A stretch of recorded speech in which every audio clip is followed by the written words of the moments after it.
You're watching ABC10 Plus Tonight. Hello, everyone. I'm Chris Thomas. You're watching ABC10 Plus Tonight.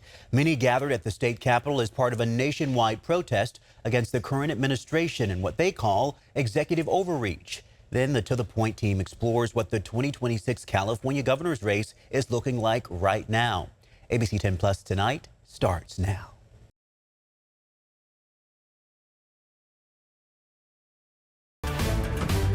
Tonight, your voice, your vote. The field of candidates vying to become California's next governor is growing. We know Riverside County Sheriff Chad Bianco officially declared that he is joining the race. I want to bring in ABC10's Becca Hotbegger, who's been following this for us. She's been taking a look at the growing list of contenders and what might happen if Kamala Harris throws her hat in the ring. Thank you all very much for being here today. On Monday, Riverside County Sheriff Chad Bianco officially announced his bid for California governor. I am running for governor of our beautiful state, which I absolutely love, because our head is heading down the wrong track, and it has been for years. Bianco is the highest profile Republican to join the race so far. High profile Democrats include Lieutenant Governor Eleni Kounalakis, State Superintendent of Public Instruction Tony Thurmond, former Senate Pro Tem and Speaker of the Assembly Tony Atkins, former state controller and current California Democratic Party Vice Chair Betty Yee, and former LA Mayor and Speaker of the Assembly Antonio Villaraigosa. There's speculation former Vice President Kamala Harris and former U.S. Representative Katie Porter might enter the race. What I'm most interested in saying is how large this field will get and whether Kamala Harris will get in, because polls indicate, and not just one, but a couple polls indicate that she would be in a very strong position to capture the governor's race should she get in. ABC 10 political analyst Steve Swat points to a poll out last week from Emerson College, which found 57% of likely primary voters would support Harris if she ran for governor. Porter was next with 9% of likely voters, 17% undecided. Californians will cast their first vote for governor in the June 2nd, 2026 primary. The top two vote getters will go on to the general election in November. Right now, you have a large field of Democrats, and they could end up splitting much of the vote, which would allow a single Republican, perhaps, who was fairly strong, to at least get into the general election. And then once that happens, I suppose anything could happen. I still don't believe this is a state right now that is ready to elect a current type of a Republican, the governor of California. ABC 10 asked both the California Republican and Democratic parties about their thoughts and strategy in the gubernatorial race. California GOP chairwoman Jessica Milan Patterson told us in a statement in part, Gavin Newsom and California Democrats' disastrous one-party rule has driven our state to the top of all the wrong lists. It's time to restore common sense governing to our state's highest office, and we look forward to a robust field of qualified Republican candidates, including Sheriff Chad Bianco, making the case to voters for how to fix our broken state. California Democrats Chair Rusty Hicks was not available for an interview Monday, and the party did not provide a statement as of deadline. All right, I want to go ahead and bring in Becca now because she's been following this for us. And we know the field of candidates for lieutenant governor could also be a long one as well, right? Yeah, that's right, Alex. You know, on the California Secretary of State's website is a list of people who have filed what's called a statement of intention to run for a specific office. It's not an official declaration, but it does give a peek into who's eyeing a run. And a candidate can file for multiple races. And now those who have filed for lieutenant governor include current state treasurer Fiona Ma, current California Insurance Commissioner Ricardo Lara, several former state senators who just termed out, including Stephen Bradford, Brian Daly, Bill Dodd, and Steve Glazer, former Stockton Mayor Michael Tubbs, and Alex, more than a dozen others, including former and even current lawmakers. So needless to say, it will be an exciting political season leading up to that June 2026 primary. And needless to say, we'll be following this really closely. If you have questions, you know, you can always reach out to us. Becca, thank you so much for the update. We appreciate it. New tonight, a viewer named Kimberly reached out to 10 on Your Side saying customers in a neighborhood in Ione had been paying their neighbor's bill. Her guess is that it's because it's a newly developed neighborhood and the address information got mixed up. She decided to warn others by contacting 10 on Your Side. I went straight to PG&E for answers, and they tell me sometimes customers do indeed pay the wrong bill. Yes, there are a variety of reasons why meters are not being billed correctly. It often involves cases such as a contractor upgrading an electric panel. The panel belongs to the building. They take out the meters, they put them back in, they can get mixed up. Sometimes a solar installer will misidentify the meter on the application. PG&E says sometimes a builder will also incorrectly mark the meter for apartments or condos.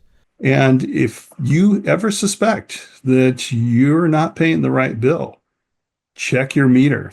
Okay, take a look. I want to show you that meter ID number is listed right here on your monthly bill in the service information section. The ID number is also on the actual meter, and it's a good idea to check to make sure that they match. And then call PG&E if you find a discrepancy, and we'll come out and verify that. We can correct your bill. If you've been overbilled, we can go back 36 months of billing cycles and credit your account. Kimberly says PG&E has credited at least 2 accounts in the neighborhood, and as you heard, if you've overpaid, they can credit your account. And don't forget, ABC10 is here to help. Do you have a problem and don't know where else to turn? Email me at onyourside@abc10.com.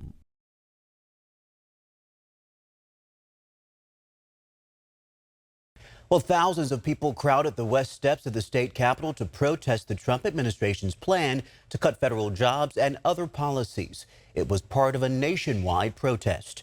ABC10's Luke Clary was there and joins us live in the studio with more. Well, Chris, much of the anger was directed squarely at Elon Musk, who runs the Trump administration's Department of Government Efficiency. But other policy issues also came to the forefront. The heart of the resistance against President Trump's second term. Donald Trump has got to go! Protesters overtaking the west steps of the California state capitol in a show of defiance and anger. I am so enraged at what has been happening over the last several weeks. Many of them taking aim at Elon Musk's Department of Government Efficiency, or DOGE. Everything that DOGE is doing, it doesn't seem like it's legal. We didn't vote for Elon Musk to be in government. As DOGE fires thousands of government employees at the Department of Education, USAID, and other agencies, this man says he's worried that his mother's medical benefits through the VA could be at risk. So she's very worried. She's in treatment right now, and we're hoping and praying, but this is making it much worse. Social concerns also top of mind. Abortion rights, the right to your own reproduction, the right to do whatever you want with your body, transitioning medically. We need immigrants in this society. Immigrants are part of our our character as a country. And for all the anger in this crowd, there was hope too. It feels like we could possibly make a change. Look around. We are very supported. We have power in numbers. We are stronger together. Now, the latest figures from the Congressional Research Service shows that California had over 147,000 federal employees. That is, as of March of last year. California Attorney General Rob Bonta has warned the state's federal workers to be cautious of any buyout offers from the federal government. Chris. Our Luke Clary live in the studio. Luke, thank you. Now to Washington and the Department of Government Efficiency's promise to cut spending. There is chaos and confusion as mass firings make their way to various departments and through the courts. Take a look. Elon Musk's Department of Government Efficiency is sweeping through the federal workforce, armed with what they say is a mandate from American voters. We want to downsize government, but make it better. Run it better, but downsize. The administration faces a slew of legal challenges as DOGE fires thousands of government employees from the Department of Education, USAID, the Federal Aviation Administration, and other agencies. Among the questions beyond the firings, what exactly is DOGE getting access to? At one point over the weekend, the White House appeared to confirm DOGE workers got access to the IRS database, which holds the personal financial information of millions of Americans. The White House later seemed to backtrack, saying a DOGE member simply requested access to the system.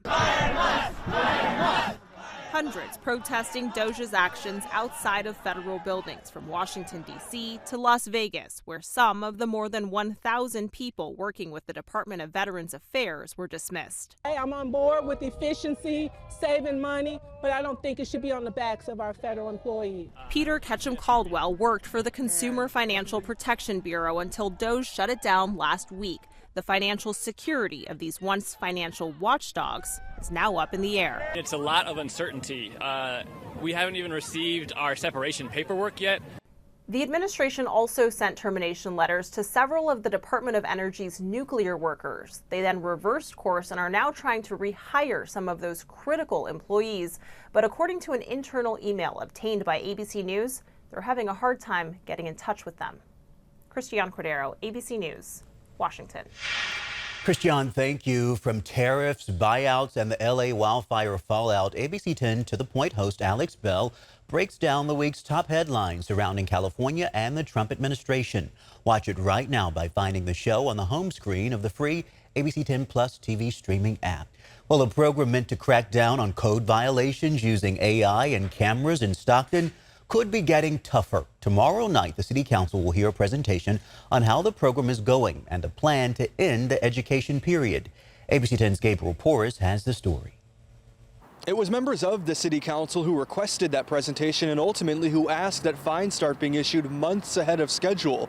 Code enforcement, though, may need a favor from City Hall in order to do just that in the form of more staffing. For just over a month, these AI-powered cameras mounted atop 9 code enforcement trucks have been looking for and finding violations. More than 29,000 in total, according to city records, ranging from structural issues to neglected lawns. The plan, as of now? They're going to give everybody a 6-month grace period. So they're going to say like, hey, you have overgrown vegetation at your property. You're going to need to trim that. And you've got 6 months to get that done. And that's something that, you know, as a teacher, I rather do that as opposed to, you know, just giving somebody a fine. But not everyone in the dais is on board with the original idea. There's no need for 6 months. Our city needs to be clean now. Vice Mayor Jason Lee, part of the committee that requested expedited enforcement, city documents show. And education is important, but you know, grown people don't need to be reminded to pay bills. Grown people don't need to be reminded to clean up after themselves. And the community is demanding that the improvements happen now. And so we're proposing to move that timeline up. Meanwhile, code enforcement is proposing more staffing. They say each of the thousands of violations their AI cameras are finding have to be verified by a real person. There are currently no officers dedicated to the program. They want at least 2 and 22 other new staffers. The mayor has been extremely open about the need to add more code enforcement officers. I mean, there's such a need around our city. I want Stockton to be a resource for people. I want people to be able to get the help that they need and the assistance that they need and the guidance that they need. In Stockton, Gabriel Porras, ABC 10. Gabriel, thank you. At tomorrow night's meeting, no voters required on the presentation, so the plan may need to be heard in a separate meeting. And of course, we are tracking the severe weather impacting millions here in the U.S. Almost the entire state of Kentucky is facing a flood warning after being hit with more than 8 inches of rain. More than 1,000 people had to be rescued. Severe storms are also hitting Georgia and Tennessee. Meanwhile, Monica, we're finally getting a break from the rain here in Northern California. How are things to start the week, huh? We're going to see a mixed bag. So we start the week off with a bit of patchy fog. Also have some warming conditions ahead later on this week. But with the recent rain, the light winds, a little bit of patchy fog for tomorrow morning. Not too problematic. It's just along Highway 99. Some of the unusual trouble spots will encounter some limited visibility. Heading into Wednesday, though, we've got that midweek valley shower possible. It's a quick mover. It's not going to drop a ton of precipitation with our snow level about 6,500 feet. On Thursday, we're right back to the sunny skies. Now that sets us on track to get a much warmer weather forecast rolling through the weekend and next week as well. Limited cloud cover out there for today, just kind of that thin veil moving through for our Monday. Lots of folks had the day off. It was a dry one at least. Another weather system brewing off the coast here. This one's going to be a much bigger player through the Pacific Northwest. We'll be brushed with the weaker tail end of it. In fact, our biggest risk is going to be extreme Northern California, seeing that precipitation, not so much through Central California. Still have that flood warning in effect. That's going to be the Yolo bypass, you know, along the Yolo Causeway. You see that water kind of running underneath the freeway. The water is doing what it should, taking the pressure off of bigger metropolitan areas upstream. And so it puts it into the Sutter and Yolo bypass. So you're still going to find some water under there. They're advising use caution around the rivers. They're running fast and high right now. Highs for today in the upper 50s to lower 60s, a little bit cooler than average. We're still kind of in the wake of that cooler air mass that's been in place for about the past week and a half or so. Big Mountain backyard right now, a mix of sun and clouds. Our temperatures holding in the upper 50s. Our sunset at 5:47. Nice to get more and more daylight as we chip away through the winter season. Marysville 58 right now, Tahoe cloudy and 38 degrees. Here's a look at the timeline for tomorrow's weather system. We start the day off with that limited patchy low cloudiness, and then we bring in that slight chance for showers coming our way on Wednesday. So tomorrow's a dry day. We increase the cloud cover as we head throughout the afternoon, and then that slight chance of a shower coming in on Wednesday. But you'll notice most of that is going to be north of I-80. And then we hang on to the chance of snow showers through our Wednesday evening forecast. It gives us a little bit more in the way of precipitation for the high country, not so much for the valley. We're going to be lucky to get about 1/10 of an inch or so, about 1/4 of an inch to 1/2 an inch of rain for the foothills. And then for the Sierra, another 1 to 3 inches. Not bad, though, after feet of snow that we totaled last Thursday and Friday. Oh, those slopes were really hot this weekend with all the folks wanting to hit that fresh powder. 8 to 14 day climate outlook. You can see it's a likely warmer setup for the end of February, beginning of March, and a likely drier one as well. So it's kind of nice that we've had some rain in February because March looks like it's going to start off on a much drier note. Highs for tomorrow in the 40s for the Sierra with 50s to near 60 down the hill. As we head across the coast, those highs reaching the low to mid 60s. We're already starting to get just a little taste of that warming trend underway. Highs are going to warm up into the 60s, pretty close to average actually for tomorrow after morning lows in the 30s. Some patchy fog out there to start us off as a lot of folks head back to work and school. For Wednesday, we draw on that chance for showers, and that will be true as well for the foothills with that slight chance for showers, as well as for the coast. And then we dry things out and warm things up for the weekend. A look at our 3-day forecast. Outside of that chance for showers on Wednesday, it's a pretty dry work week for us, a short one at that. And then we head into the weekend, and you can see those temperatures are warming. Chris, can you believe it? Look at that, highs in the 70s. I don't think anyone's complaining either, Monica, huh? Thank you. Northern California's Pixar animation studio is Oscar nominated this year for Inside Out 2, and they soon can be Emmy nominated as well. ABC 10's Marquez Allen in Emeryville to tell us why the new Pixar show Win or Lose is what to watch. Yeah, good morning, you guys, and happy Monday. No stranger to hanging out at Pixar Animation Studios. And though I always say everything they do is the best they've ever done, truly they have outdone themselves. Behind me, check it out. This is some of the concept art for Win or Lose. It's the very first original animated series ever produced by Pixar, and you can check out the first 2 episodes coming up this Wednesday. You are going to love it for reasons I'll tell you in a minute. In the meantime, I sat down with the animators, the creators. Take a look. I gotta go anyway. I was trying to get you a coffee. Got my coffee. Oh, God, I can't believe this happened again. Oh, nobody laugh at Frank and stare at Frank. He's like a younger brother to me, you guys. Good to see you guys. All right, David, Carrie, Michael, I know who you are. For the people at home who don't, introduce yourselves. I'm David Lally. I'm the producer of Win or Lose. I'm Michael Yates. I'm one of the directors and co-writers of Win or Lose. I'm Carrie Hobson. I'm the other writer-director of Win or Lose. It's rare, I can't cite anything that has been effective in my life showing paradigm shift. You will absolutely loathe, I'm not going to plot spoil, but you will loathe characters in this movie that you walk away loving, a series that you walk away loving. Yeah. That's very judgmental of you. I'm sorry. I was a little judgy. But I think in real life we all are. So this is a movie that is relentlessly funny, but at the same time makes the world a better place because I think everybody's going to think these things. Yeah, I think we kind of approached it from just this perspective of we wanted to make this show where you get an opportunity to walk a mile in someone else's shoes and you take a second to think about someone before you judge the person next to you. Mm-hmm. And that's kind of, we structured the entire structure of the show, each episode kind of revealing things from another perspective based off of that. Is this happening? Tonight is our moment for redemption.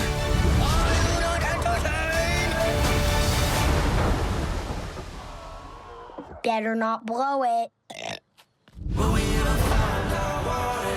Yeah, you guys, it's truly amazing. When you watch this, you will be hooked by episode 1. If they dropped them all at the same time, you would binge. But the first 2 this Wednesday, you can check them out. And truly amazing. Like, check out, I'm at Pixar Animation Studios, like you said, in Emeryville. And everything here is concept that they make before they finish the product. And as always, I try to steal something, but Pixar saw me coming, so they lock it up in a case so I can't. Disney Plus, this Wednesday, it is win or lose. The first 2 episodes drop. Back to you.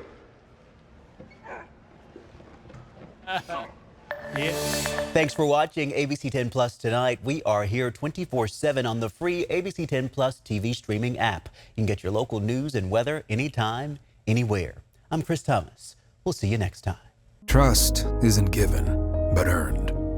It's built every day by doing the hard work, putting in the hours, doing the research, holding the powerful accountable, and being there when you need us most. Working hard to earn your trust every day, every newscast, every story. Watch weeknights at 6 or stream live on ABC 10 Plus. Thanks for watching ABC 10 Plus. And now that you're here, why don't we take a look around and see what else is here? The very first tile on your left is always going to be streaming 24/7. You can find us adjacent to that, breaking news if it's there. And then right next to that, a replay of the most recent newscast. Whether it's ABC 10 Morning News at 5, 6, or beyond, it's going to be there. The forecast beyond that, and then right beyond that, the news that matters the most. Now that you know the basic tiles, let's go up to the top and take a deeper dive into news. We have every single newscast that you would need, including To the Point with Alex Bell, taking a deeper dive into the issues. Beyond that, ABC 10 Morning News at 5 and 6 and 11, the evening shows as well. Below that, you can watch the top stories from To the Point. Under that, Dollars and Cents, where you can learn how to navigate this challenging economy. And below that, you can watch our award-winning ABC 10 Special Investigations, where we hold the powerful accountable. Going into weather, look, it's the 10-day forecast, getting you ready for the weekend and beyond. Beyond that, sports. I know you care about the Sacramento Kings. We have the most comprehensive guide to anything, everything Kings in the locker room and on the court. We have it. Below that, I know you care about the San Francisco 49ers. We can't mention Bay Sports without talking about the Oakland A's. We have that too. Backing out again, come up to the top and join me on Verify. I'm super excited about this. Our experts are checking the facts, verifying the truth for you. Jump up now to shows. Very excited about this. Oh, look. It's Take a Look. This is my show. I love movies, and if you love movies or streaming shows, whether it's on screens this big, or this big, it's Take a Look. Recently went behind the scenes, sat down with Lady Gaga and Joaquin Phoenix to talk about Joker 2. I love the movie, and oh, I just heard you shout you hate the movie. Jump in, we talk about it on this show. Other shows, Bartell's Backroads, go up and down the state of California, tank of gas getaways, one fuel cell getaway, like places like the Toy Museum. This is what kids did before they had screens. Over here, the Moaning Caverns of Calaveras County, one of the most coveted caves in all of California. You know, watching this show, I discovered there's a cave that could fit the entire Statue of Liberty in your own backyard. You'll find about that and more with Bartell's Backroads. Down below that, To the Point. It is one of my favorite newscasts because they talk about news with Alex Bell the way you talk about news. It's conversational, but in-depth at the same time. Below that, Your California Life. Love this show. Whether it's entertainment, food, beverage, lifestyle, it's there. Desiree Shepherd hosts and does an amazing job. So there you have it. It's ABC 10 Plus, the app. What do you need? We heard you and we got it. Thanks for watching. Thanks for streaming.